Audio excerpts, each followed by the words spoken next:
gaming versus new school gaming. Isang debate talaga ito na hindi matultukan ng mga gamers hanggang ngayon. Ang tanong, alin nga ba talaga yung mas maganda?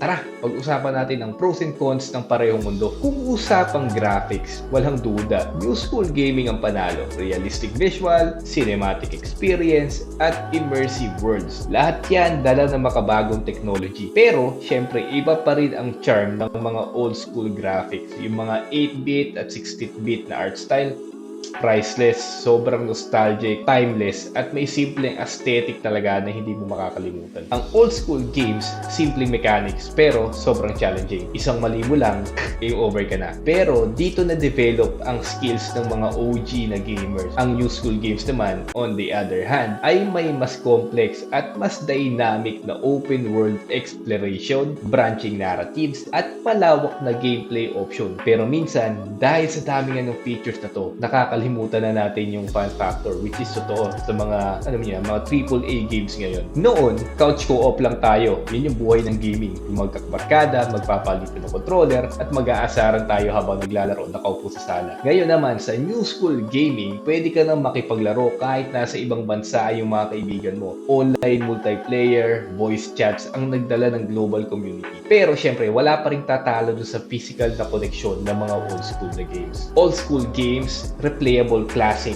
kahit matapos mo na yung laro. Alam mo yung pwede mo pa rin balik-balikan dahil sa charm at challenge. Yung mga new school games, salamat sa mga DLC at mga live service models ay lagi may bagong content. Pero minsan parang nawiwili na lang tayo sa grinding kaysa talaga no sa, alam mo yun, yung ine-enjoy mo talaga yung laro. Kasi ako personally, hindi ko ine-enjoy yung pag-grind paumay. Noon, limitado rin yung mga laro at platform. Isang console lang, isang set na ng games yun. Pero ngayon, dahil sa cloud gaming, subscription service at mga digital downloads, ako po, sobrang daming options. Pwede kang maglaro ng classic at modern games sa isang device.